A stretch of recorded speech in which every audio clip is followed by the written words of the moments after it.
Bonjour et bienvenue dans votre quotidienne Smart Tech, cette émission qui se passionne pour l'innovation et questionne la société et les enjeux de transformation du numérique. Alors on va démarrer avec un peu de politique, beaucoup de politique même, puisque j'accueille en plateau le secrétaire d'État en charge du numérique pour la France, Cédric O. Il est passé par ici avant de retourner à son bureau qui est délocalisé exceptionnellement sur le grand salon des technologies Vivatech. Alors je l'interrogerai évidemment sur ce choix de délocalisation et puis sur sa ligne politique pour la France technologique. Et ensuite, au cœur de cette émission, on va aussi rebondir sur le salon Vivatech pour s'intéresser aux tendances de demain. On verra quels sont les points forts de la France, mais aussi le chemin à parcourir. Et puis, dans la suite logique, on va retrouver notre rendez-vous avec la disruption pour aller par-delà les annonces, voir quels sont ces modèles de rupture pour demain. Et on conclura par une innovation qui devrait faire du bien à l'environnement. C'est un navire qui est en train d'être conçu, un navire avec une nageoire de baleine. Mais tout de suite, donc place à notre interview politico-technologique.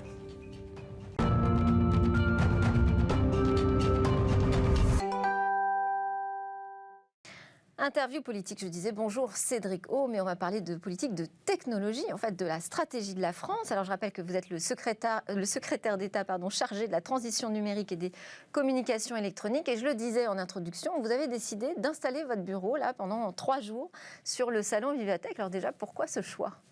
Bien, bonjour. C'est un choix assez simple en fait. En période de Vivatech, je l'avais déjà fait en 2019.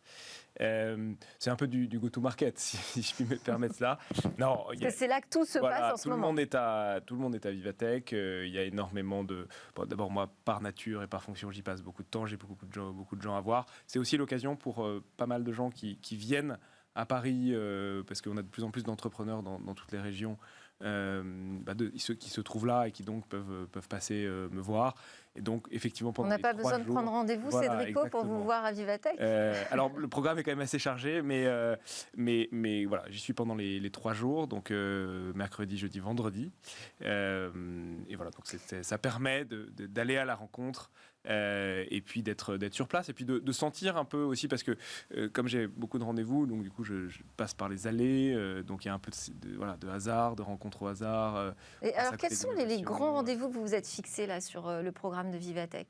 Alors, on a eu une grosse séquence hier où j'ai accueilli quasiment tous mes homologues du numérique européen à Vivatech dans le cadre d'une initiative qui a été lancée par le président sur la tech européenne. Et ça a été une très grosse séquence. Le président était là hier également pour en parler. Donc il y avait à la fois des homologues ministres, mais il y avait des créateurs de très grandes licornes, ou plus que ça européennes, puisqu'il y avait Klarna, il y avait UiPath, donc c'est des entreprises qui maintenant valent 40-50 milliards de dollars. Et donc c'était une très grosse séquence autour de l'avenir économique de l'Europe fondée sur la tech.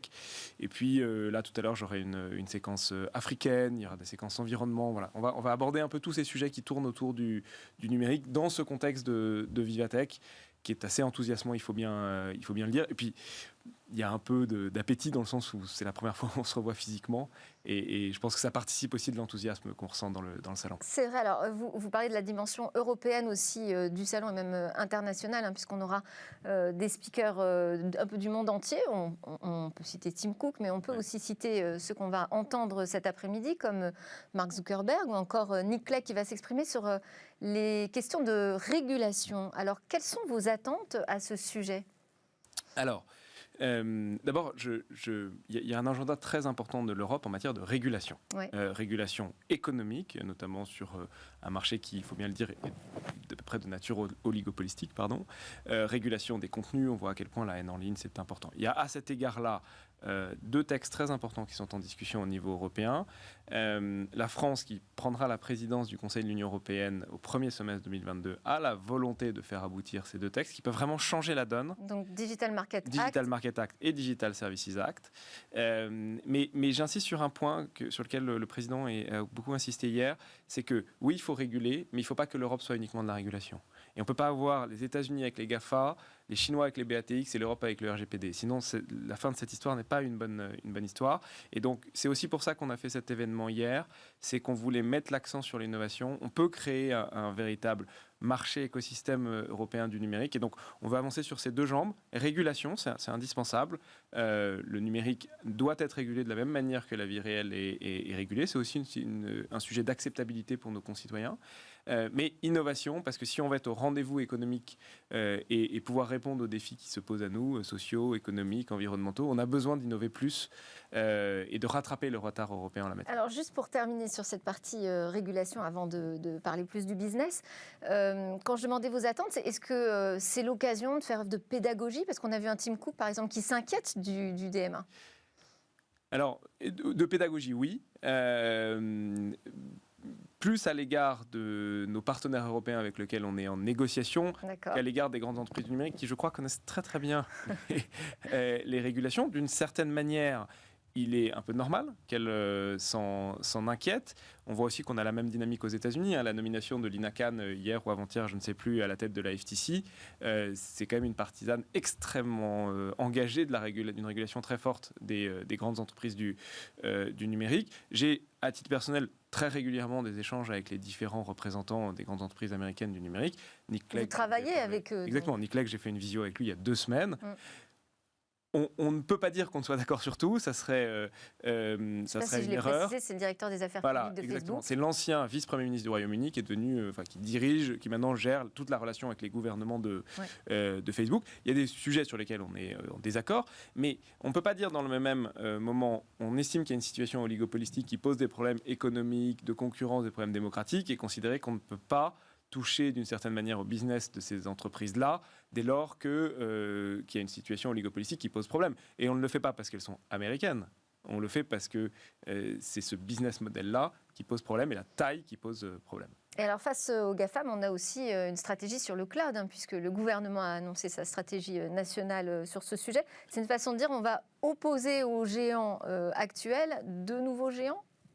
Non, il y a 2 sujets. Je pense d'abord que si on veut faire en sorte de faire partie de ceux qui fixent les standards économiques, mais aussi démocratiques, puisque quand vous utilisez Facebook, ce sont des standards d'inspiration anglo-saxonne, on a besoin de faire émerger des champions en Europe, dans tous les domaines. Et donc, c'est là, vraiment la vision, la stratégie du gouvernement en matière numérique et d'économie numérique, c'est de dire il nous faut faire émerger des champions, faute de quoi on risque le déclassement. Ça, c'est le premier élément. S'agissant du cloud, c'est évidemment une technologie sur laquelle qui est structurante dans les années à venir. C'est une technologie sur laquelle, il faut le dire, l'Europe est en retard. Et significativement, c'est primordial parce que c'est avoir la main sur les données. Exactement. On a des acteurs qui restent de très grande valeur comme OVH, comme Outscale, comme Scaleway, mais on est en retard, on n'a pas d'acteurs de la taille des Américains. Donc on doit se mettre en position à la fois de servir les intérêts de nos très grandes entreprises qui ont besoin d'un cloud du meilleur niveau, et pour cela on va devoir d'une certaine manière composer avec les Américains, mais aussi dessiner une voie de développement par l'investissement grâce à des technologies de rupture comme l'edge computing qui pourrait rebattre les cartes pour faire en sorte que l'Europe revienne dans la course sur le cloud. Mais il ne faut pas se mentir, ça prendra peut-être 5, peut-être 10, peut-être 15 ans. Parce que le retard accumulé dans les dernières années est extrêmement important, mais il faut s'y mettre, faute de quoi, là encore, dans une technologie critique, on risque d'être extrêmement dépendant aux Américains. Alors on a vu quand même le rythme de croissance de Licorne s'accélérer. On en a parlé avec Kate Borlogan qui est venue pour une grande interview dans Smartech. Tous les voyants semblent au vert en ce moment. On a eu encore une dernière levée de fonds de Ledger qui sécurise, on va dire, nos portefeuilles en crypto-monnaie. Il y a eu l'introduction en bourse aussi de Believe que vous avez beaucoup porté personnellement.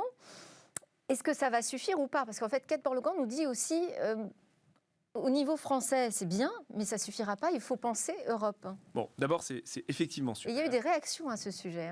Finalement, on ne croit pas finalement à la capacité de la France de créer ces géants? Non, c'est pas ça. Il faut juste se dire plusieurs choses. D'abord, c'est très bien. Personne ne penserait qu'on en serait là. On est passé de 3 licornes fin 2017, donc c'est une entreprise valorisée plus d'1 milliard d'euros, à 15 aujourd'hui, donc une accélération sans commune mesure. On est les leaders dans l'Union européenne. La seule chose qu'on dit, c'est que c'est bien, mais c'est pas assez.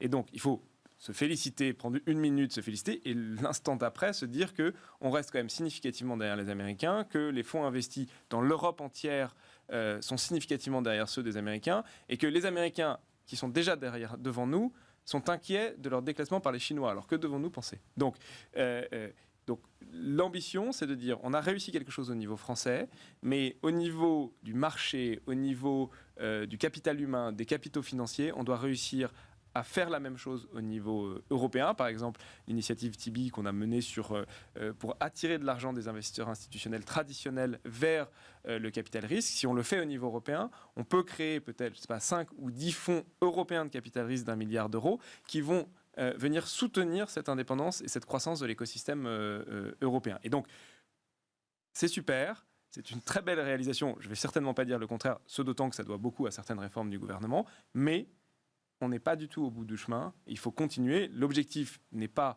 juste de faire un peu moins bien ou de rattraper. L'objectif, c'est d'être les leaders. On est dans un monde où le leader fixe les standards et notre volonté pour l'Europe, pour la France, c'est de faire en sorte qu'on soit les leaders dans la tech, dans le monde. Et c'était l'objectif aussi de Scale Up Europe que vous avez ouvert avant-hier, le 15 juin.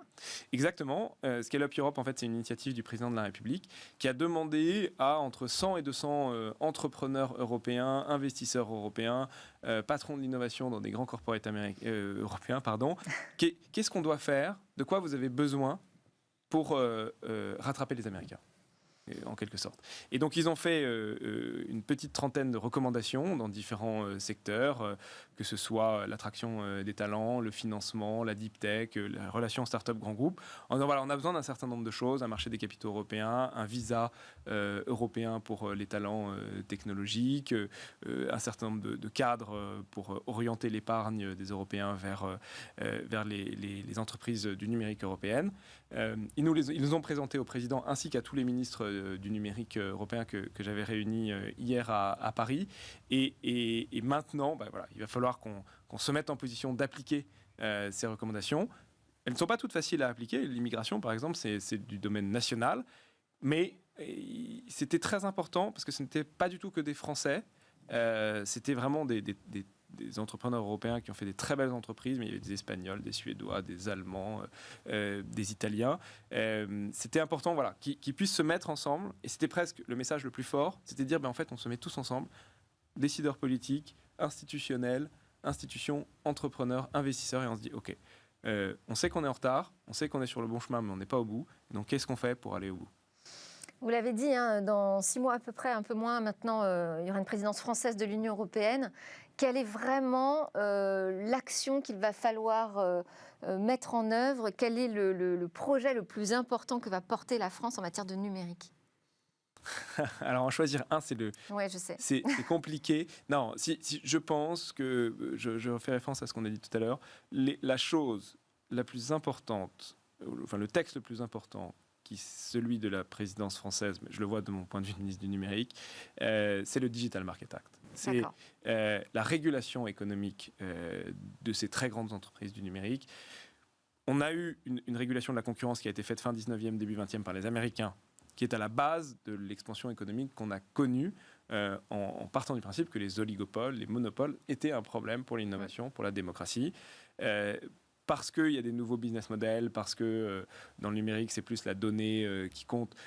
Cette régulation n'est pas suffisante, ou en tout cas a des manques pour réguler l'économie numérique d'aujourd'hui. On a vu du coup émerger des entreprises en situation d'oligopole. Il faut se mettre en capacité de les réguler. Et je pense que faire aboutir le Digital Market Act, en tout cas de mon point de vue, est vraiment quelque chose qui est extrêmement important. Savoir où on va placer le curseur tous ensemble, les Européens. Merci beaucoup. Merci Cédric O, donc secrétaire d'État chargé de la transition numérique et des communications électroniques, d'être passé par Smartech avant de retourner à votre bureau en plein Vivatech. Merci encore. C'est l'heure de notre talk. On continue sur ces grandes tendances technologies et les politiques à mener pour faire émerger de nouvelles pépites demain.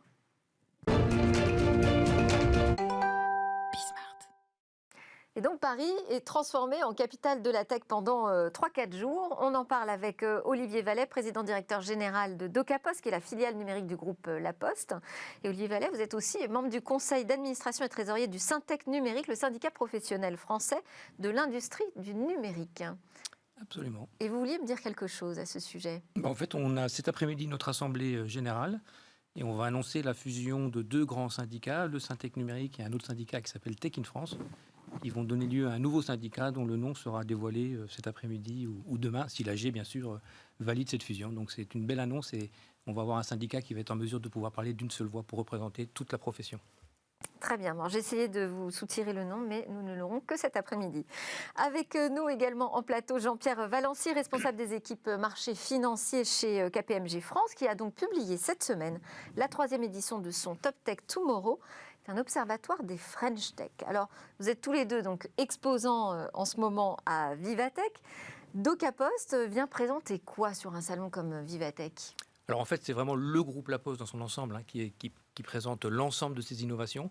Donc on présente aujourd'hui 12 solutions innovantes qui vont de l'identité numérique, la lettre commandée électronique, beaucoup de solutions qui utilisent de l'intelligence artificielle. C'est pas 12 nouveautés forcément, c'est plutôt quoi, vos 12 points forts ? C'est vraiment 12 nouveautés quand même qui allient vraiment la technologie de manière à pouvoir créer des nouveaux services pour le groupe La Poste, donc à la fois bancaire, à la fois autour de la logistique et autour des 4 transitions importantes sur lesquelles La Poste s'est concentrée, donc la transition énergétique, la transition démographique, la transition numérique et la transition écologique, bien sûr. Et on amène aussi des startups, puisqu'on a aussi sur le groupe La Poste 5 ou 6 startups qui représentent aussi leurs solutions dans notre stand. C'est un dispositif proche de celui qu'on trouve à Las Vegas, puisque La Poste est aussi très présente au CES de Las Vegas. Pendant plusieurs années, on a été très présents à Las Vegas avec un très beau salon. Très fiers aussi de pouvoir emmener des postiers, puisque du coup, en fait, les postiers étaient aussi présents à Las Vegas pour présenter eux-mêmes les solutions innovantes. Et on a en effet dupliqué un peu la même chose sur Vivatech. Et on est content aujourd'hui de pouvoir retrouver une vie à peu près normale, puisqu'on est quand même encore dans une situation un peu d'hybride, mais en tous les cas, on est présent physiquement sur le stand. Alors, qu'est-ce que vous présentez vraiment pour parler de cette filiale numérique de La Poste comme stratégie pour les années à venir ? Vous avez parlé de grands axes importants. Ici, on a déjà présenté notamment la politique que vous menez en ce moment, enfin la campagne plutôt que vous menez en ce moment dans les bureaux de poste pour mettre en avant l'identité numérique citoyenne, une identité numérique sécurisée. Ça, c'est un axe fort. Qu'est-ce qu'on voit d'autre arriver comme axe important qui va passer par La Poste de demain ? En fait, dans le cadre du nouveau plan stratégique La Poste 2030 qui a été annoncé par Philippe Val, il y a aujourd'hui 2 grands moteurs de croissance au sein de La Poste que sont la logistique, le e-commerce et puis bien entendu la banque et l'assurance. Et pour demain, il y a 2 nouveaux moteurs de croissance sur lesquels La Poste investit énormément, les services de proximité et puis tous les services de confiance numérique. Et c'est là où DocaPost se positionne. Donc comment faire pour pouvoir transférer la confiance que les Français ont dans La Poste, dans les services physiques, dans le monde du numérique. Et c'est là que DocaPost se positionne avec plein de nouveaux services digitaux.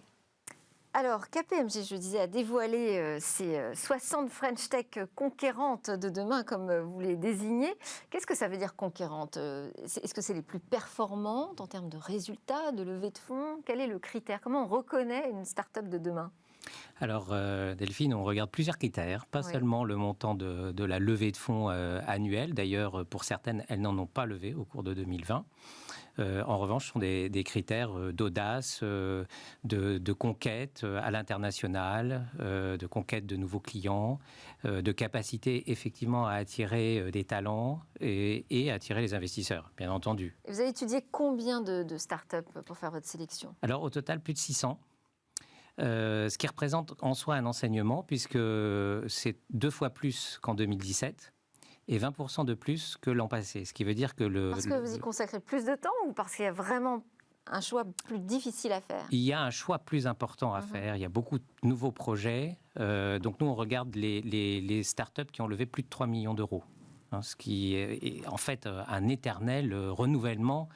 Et chaque année, on est effectivement assez surpris, même si on l'est de moins en moins compte tenu des capacités de la France en matière technologique et d'attraction des investisseurs. Puisque parallèlement à cette croissance de 20% du nombre de startups observées, on a observé aussi 10% de plus d'investisseurs qui sont venus s'intéresser aux entreprises de la tech française. Oui, ça reprend la dynamique dont on parlait avec le ministre Cédric O à l'instant. Quels sont les grands enseignements de cette 3e édition de votre observatoire ? Alors d'abord, je dirais une grande résilience de la tech par rapport à une situation de crise sanitaire on aurait pu penser qu'on aurait pu vivre un coup d'arrêt, je dirais, dans les développements et les investissements. Ça n'a pas du tout été le cas, puisque les entreprises ont levé 4,3 milliards d'euros au cours de 2020, contre 4 milliards l'année précédente. Parce qu'on a vu que c'était un pari sur l'avenir qu'il fallait faire. C'est indispensable de le faire, et on a vu que les entreprises de la tech ont apporté des solutions majeures, je dirais, dans le contexte de la crise. On a plein d'exemples, des plus connus au moins connus, Doctolib pour ce qui est de la vaccination, ou Mano Mano pour parler du bricolage et du jardinage. Mais peu importe, je dirais c'est beaucoup plus large que ça, parce que dans la deep tech, il y a eu aussi des avancées intéressantes. Dans la biotech, n'en parlons pas. Oui. On n'en parle pas suffisamment, je trouve, parce que là, il y a une richesse scientifique en France qui commence à porter ses fruits. Et donc, bon, ces 4,3 milliards, en quelque sorte, je dirais c'était une année de transition. Maintenant, 2021, ce qui est intéressant, c'est qu'au 15 juin, on a recensé 3,9 milliards de levées. Donc, on pourrait considérer qu'on va peut-être doubler la mise pour 2021. Alors pour autant, et je rejoins complètement... Alors quand on parle de start-up, on ne trouve pas d'Ocapost par exemple, on est d'accord, hein? Il n'y a pas d'Ocapost dans les start-up. Vous parlez vraiment d'entreprises très jeunes qui se sont créées il y a moins d'un an, 2 ans 20 ans. Ah 20 ans. Donc on est sur les années 2000, en fait. D'accord. 2000, 2020. Donc ce n'est pas les jeunes pousses. Pas toujours. Pas toujours. Elles ont pu prendre du temps à trouver leur voie. Elles ont parfois pivoté, parfois plusieurs fois. Et elles peuvent devenir les pépites de demain, 20 ans plus tard. Et je pense qu'il y en a un certain nombre. Est-ce que vous avez dit non? Les 60 le sont pour nous. Oui, non mais les 60 le sont. Qui ont déjà 20 ans d'âge.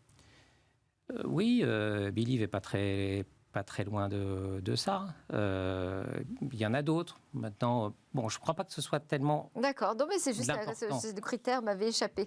C'est 20 ans, 3 millions d'euros de levée. Ok. Voilà, c'est le point de départ. D'accord, donc effectivement, ça fait du monde.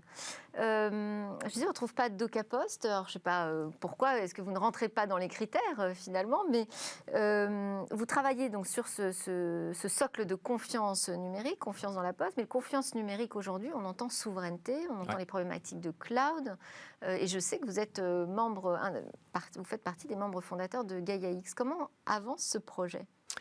On est en effet membre de fondateur de GaiaX. Ce projet avance plutôt bien. Alors, ça à la taille du projet, puisque je vous rappelle que c'est un projet européen avec 2 pays majeurs, qui sont la France et l'Allemagne, qui tirent cet énorme projet. Mais en tous les cas, je pense pouvoir dire aujourd'hui que la feuille de route qui avait été fixée est respectée. C'est un énorme projet. Nous, on y voit beaucoup de belles opportunités. On se félicite aussi de la nouvelle doctrine cloud que l'État a annoncée dernièrement. Donc on vient aussi de déposer un dossier pour pouvoir être Secnum Cloud, puisque maintenant il faut pouvoir être Secnum Cloud pour pouvoir répondre aux appels d'offres dans le secteur public. Donc on continue, nous, à investir beaucoup en effet dans le... Et votre apport dans un projet comme GaiaX, quel est-il ? Alors notre apport, il est vraiment de pouvoir apporter toutes les briques de service. On est plutôt sur la partie service, donc de type signature électronique, coffre-fort, identité numérique. Donc on va apporter des briques de service qui vont permettre à tous ceux qui voudront consommer ces services de pouvoir les faire dans un cadre éthique et responsable défini par la communauté européenne. Sur les projets qui sont en cours, on a aussi l'introduction en bourse d'OVH Cloud. Ça va être un moment important que vous surveillez, j'imagine. Qu'est-ce que vous avez déjà? Je voulais avoir votre réaction. On a parlé de Believe sur son introduction en bourse qui, pour certains, est un peu décevante, mais pour d'autres, c'est quand même une grande nouvelle. Comment vous regardez ça? Delphine, vous avez raison. Il y a les 2 visions possibles. Oui. Moi, je prends la vision positive. La vision positive, c'est quoi? C'est qu'on a une entreprise du Next 40, la première, qui est arrivée sur les marchés financiers en levant 300 millions d'euros. On ne parle pas d'une pacotille, on parle d'une belle valorisation. Alors certes, il y avait des ambitions plus importantes. Ces ambitions n'ont pas rencontré le marché pour la valorisation souhaitée. Le marché était probablement là, mais pas pour la valorisation attendue. Et donc, la levée a été revue un petit peu à la baisse. Ce qui est important, est-ce que c'est un enseignement pour OVH Cloud, par exemple, qui prépare son introduction en bourse? Bien sûr, il faut en tirer les enseignements. C'est-à-dire que dans le placement sur les marchés financiers, il faut vraiment que le placement soit parfaitement en adéquation avec la stratégie et le business plan et permettre de faire ressortir la valeur intrinsèque, potentielle, dans un horizon relativement court, c'est-à-dire à horizon de 3 ans. Voilà. Au-delà, les marchés financiers sont beaucoup plus prudents. Et maintenant, tout change très vite. Toujours si on se projette, Cédric O a dit que, selon lui, d'ici 4-5 ans, 50% du CAC 40 seraient des entreprises du numérique. Vous êtes d'accord avec cette vision des choses, la manière dont se transforme le CAC 40 chez KPMG? Je dirais que Dieu l'entende, mais moi je pense qu'il y a une très belle dynamique. Cette dynamique, comme Cédrico l'a dit, elle est à mettre en perspective de ce qui se passe au plan international. Sur le premier semestre 2021, j'ai dit près de 4 milliards de levées en France. En Israël, petit pays, 8 milliards de dollars. En Angleterre, 10 milliards. Ah oui. Il y a encore du travail, des efforts à faire. Vivatech contribue, je pense, à l'exposition de la tech française à l'international. C'est un très bel événement. Mais il faut faire plus vite, plus fort, mettre plus de moyens. Je crois que ce qui a été annoncé est intéressant, mais je dirais, tout ne passe pas par les institutions, les organisations. Les fonds qui sont créés sont très importants, bien sûr, mais il faut que le monde privé continue de se saisir et d'être compétitif. L'effort qui est nécessaire pour vous en France, c'est sur l'investissement? Oui, je pense qu'il y a un fléchage de l'investissement qui a commencé vers le monde de l'action de façon générale plutôt que le monétaire. Mais on est très très loin du point d'arrivée pour se comparer à d'autres pays qui font beaucoup mieux. Olivier Vallet, c'est aussi votre perception? Moi, je trouve en tous les cas que c'est plus que bien d'annoncer une vraie belle ambition. Et je pense que la France n'a pas à rougir et qu'on peut en effet viser beaucoup de choses. Certes, comme Cédrico l'a dit, il y a certains domaines dans lesquels la France a déjà accumulé un retard certain. Après, il y a d'autres secteurs d'activité sur lesquels on parle de l'intelligence artificielle, on parle de la blockchain, on parle de l'informatique quantique demain. Il y a plein de secteurs d'activité sur lesquels aujourd'hui il y a des parts de marché à prendre et où les leaders ne sont pas encore complètement installés. Et que ce soit la France ou que ce soit l'Europe aujourd'hui, je pense qu'on doit avoir cette ambition et en tous les cas, on a tout pour pouvoir réussir. Et moi, je ne peux que me féliciter qu'on ait un gouvernement qui encourage et qui pousse. Et il faut sûrement encore aller plus loin et plus vite, comme on vient de le dire. Mais en tous les cas, il y a des parts de marché encore à prendre. Et on peut créer de beaux leaders français, européens demain. Et les ambitions pour Doka Post? Nous, les ambitions, elles sont importantes. Elles sont à l'échelle d'un groupe La Poste qui fait 26-27 milliards d'euros de chiffre d'affaires. Donc, on a depuis 3 ans à peu près 35% de croissance organique et croissance aussi externe, puisqu'on a eu aussi une dynamique d'acquisition très forte. J'ai fait 10 acquisitions au cours des 3 dernières années. Et puis, l'objectif qu'on s'est fixé, c'est de pouvoir rapidement... Là, on est à alentour de 700 millions d'euros de chiffre d'affaires, de pouvoir dépasser le milliard et puis de pouvoir faire 2-3 milliards d'euros dans les années futures. Donc, c'est aussi très ambitieux. Donc, c'est très ambitieux et on a la chance... Ça veut dire qu'il faut repositionner complètement l'ensemble du groupe. Qu'est-ce que ça engage de telles ambitions? Ça engage une transformation, mais qui est déjà opérée depuis plusieurs années. Et puis, de toute façon, le numérique, le digital, il est au cœur de toutes les activités du groupe La Poste. Que ce soit pour recevoir un colis, que ce soit pour recevoir une lettre. Aujourd'hui, on vient de lancer une lettre commandée toute électronique de bout en bout. Le digital est partout et une de nos missions, c'est bien sûr d'accompagner le groupe La Poste dans sa transformation, mais aussi de pouvoir trouver un relais de croissance pour le groupe La Poste avec une activité qui va se développer et se déployer à l'extérieur du groupe. Il y a des secteurs qui se dégagent un peu du Top Tomorrow, qui est Top 10 Tomorrow, c'est ça? Top Tech. Top Tech Tomorrow. Il y a des secteurs qui se dégagent de ce classement. Moi, j'avais noté notamment tout ce qui tourne autour de la durabilité. Oui. Est-ce que ce sont des tendances? Est-ce qu'il y a des grandes tendances, comme ça, des secteurs qui vont être plus porteurs de croissance cette année et les années à venir? Oui, la durabilité, certainement, puisqu'il y a une attente, je vais dire, sociétale, et ces entreprises répondent à ces attentes. Quand on pense à Back Market, à Vestiaire Collective, à Ecovadis, clairement, elles répondent à ces aspirations. Donc ça va se poursuivre. Les énergies renouvelables, les technologies autour des énergies renouvelables également. Moi, je pense que la biotech, qui a connu son heure de gloire, je vais dire, sur les marchés financiers, va revenir en force parce qu'il y a de très beaux projets en gestation qui, s'ils aboutissent, alors qu'ils soient biotech, medtech ou e-santé, on regroupe l'ensemble, voilà, avec la consultation. Là, il y a de quoi accélérer.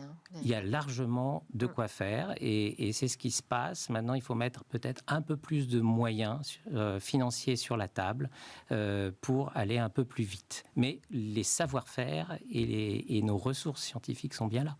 Bon, merci beaucoup à tous les deux pour vos éclairages. Olivier Vallet, président directeur général de DocaPost, et Jean-Pierre Valency, responsable des équipes marchés financiers chez KPMG France.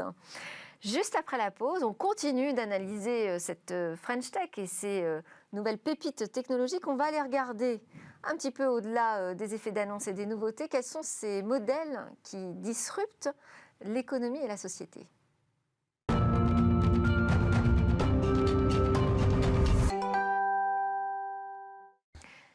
Et vous êtes de retour sur le plateau de Smart Tech pour notre rendez-vous avec le regard disrupteur d'Alain Staron, fondateur d'Amborella. Bonjour Alain. Bonjour Delphine.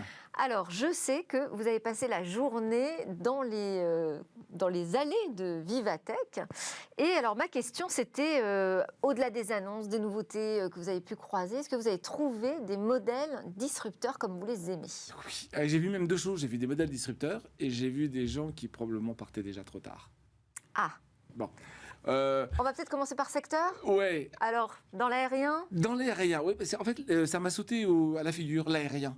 En fait, je commence par tomber sur le stand d'Air Liquide, évidemment, sur les flying whales, les baleines volantes. En fait, il y a des immenses ballons dirigeables qui servent à quoi ? Qui servent à transporter des choses là où il n'y a pas d'infrastructure. Typiquement, l'idée est venue de l'ONF, l'Office national des forêts, pour mieux exploiter les forêts en allant chercher du bois là où il n'y a pas de route, quoi. Donc ça vole. Et puis dès que je m'éloigne un peu, je tombe sur quoi ? RATP qui parle de Urban Air.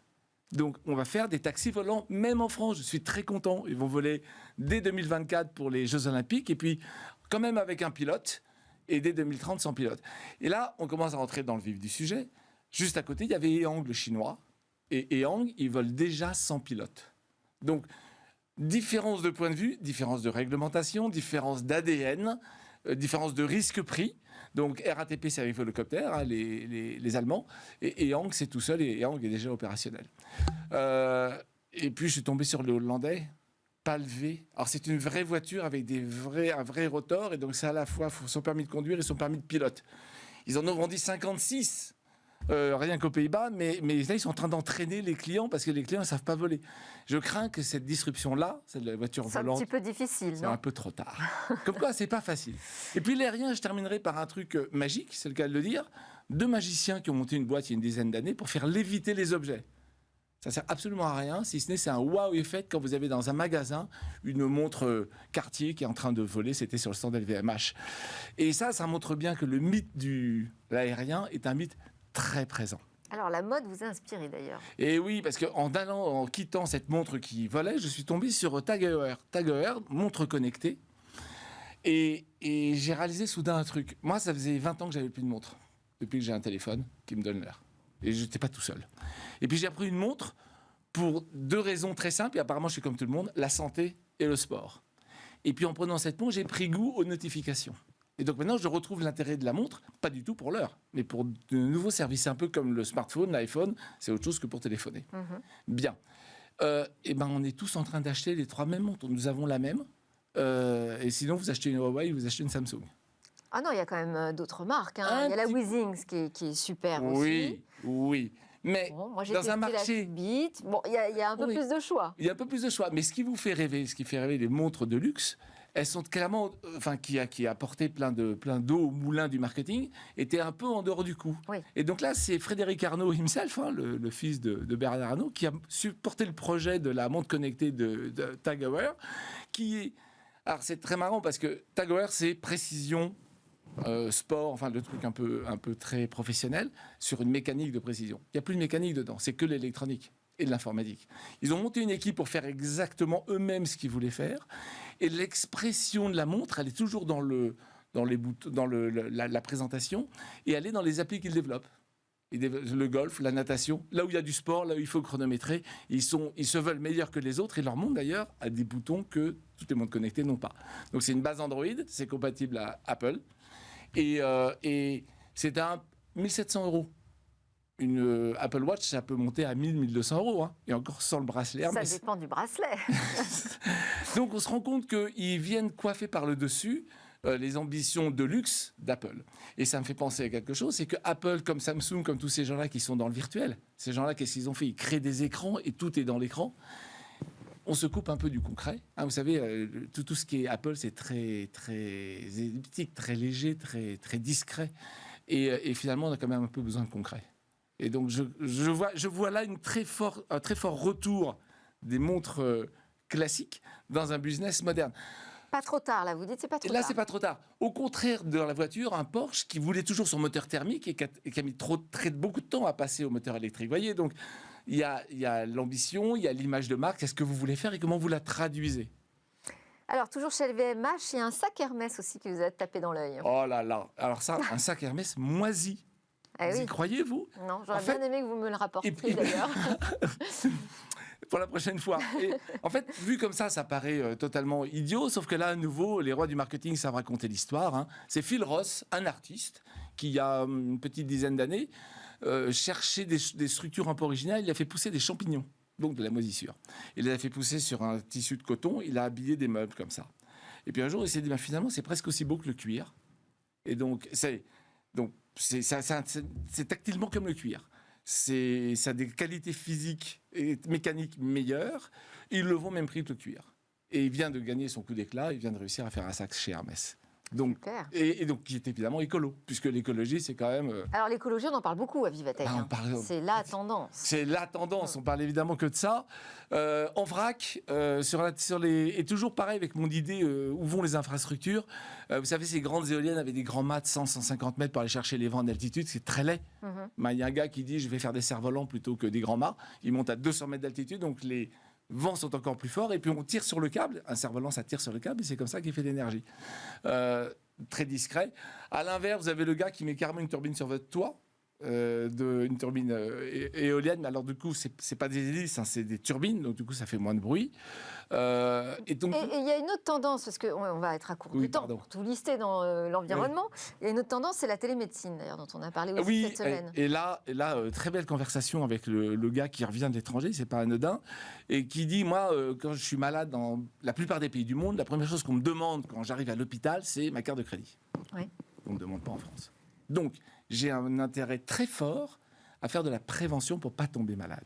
Alors qu'en France, et je tiens ça même d'une autre source, d'un autre start-upper qui a dû fermer sa boîte, en France, c'est pas grave si on ne fait pas de prévention, puisque de toute façon, c'est gratuit de se faire soigner. Gratuit, enfin, ça coûte à la collectivité. Oui, ça coûte à la collectivité, ça coûte donc nos impôts, mais surtout, comme donc c'est nos impôts, c'est la collectivité, on veut contenir les coûts, et donc du coup, qu'est-ce qu'on fait? La profession de médecin est en train de péricliter, il y a de moins en moins de médecins, vous le savez. Vous ne l'annoncez pas, oui. Je vous l'annonce pas, il y a de moins en moins de médecins. Vous savez qu'il y aura 10 fois plus de centenaires dans une génération en France, 10 fois plus. Donc les EHPAD n'y s'enfuiront pas. Et donc la solution, c'est de se prendre en main, et de se prendre en main pour ne pas tomber malade. Plus on vit vieux, si on veut vivre vieux en bonne santé, on a intérêt à faire de la prévention. Et donc le gars, très bonne idée, il met des petites cabines qui vous donnent 27 paramètres en 6 minutes. Ça s'appelle Bodio. Bodio, c'est très rapide. Et au bout de ces 6 minutes, ça vous dit soit vous êtes malade et puis on vous met en relation avec un médecin, soit vous êtes bien portant et on vous dit ce qu'il faut faire en fonction de vos paramètres pour rester en bonne santé. Et l'idée, parce que les gens ne vont pas y aller, l'idée c'est de faire du rewarding. Et ce rewarding pourrait aller jusqu'à des primes d'assurance qui baissent, etc., etc. Donc Super. je trouve un vrai changement sociétal parce qu'en France, on n'a pas l'habitude de donner de la valeur à la santé puisqu'elle est gratuite. Là, pour le coup, c'est vraiment disrupteur et on va voir si ça peut passer. Je souhaite que nous y arrivions. Merci beaucoup Alain Staron, merci pour cette balade dans les allées de Vivatech et Merci, votre Delphine. regard disrupteur. Alain Staron, fondateur d'Amborella. Et puis on suit cette émission toujours autour de l'innovation avec un bateau à nageoire de baleine.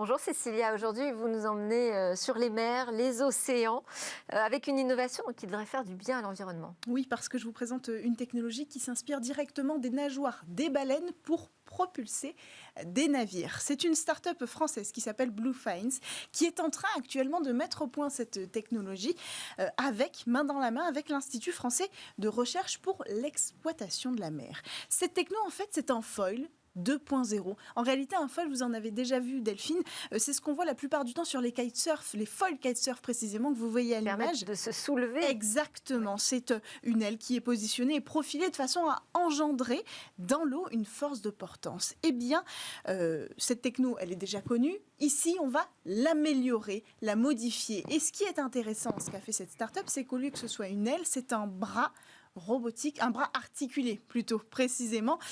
Et au bout de ce bras articulé, il y a une énorme nageoire et elle va faire toute la différence. Elle sera placée à l'arrière du navire et elle sera donc animée par la houle, par les vagues et par le courant. En fait, le système, il reproduit et combine en même temps deux phénomènes physiques intéressants. D'abord, on l'a dit, cette nageoire, elle va soutenir le navire, un peu comme les ailes d'un avion, c'est la portance dont on a parlé tout à l'heure. Et ce soutien, il va donc augmenter la stabilité du navire et diminuer le frottement qu'il peut y avoir sur la coque. En même temps, le mouvement généré par la houle va faire avancer ce navire de la même façon que le fait une queue de baleine avec la baleine. Mais est-ce que le dispositif a la même taille qu'une queue de baleine ? Oui, il est même plus grand. Hein. Tant mieux, vous me direz, parce que les bateaux sont quand même plus grands qu'une baleine. La baleine, en général, c'est 6-7 mètres d'envergure.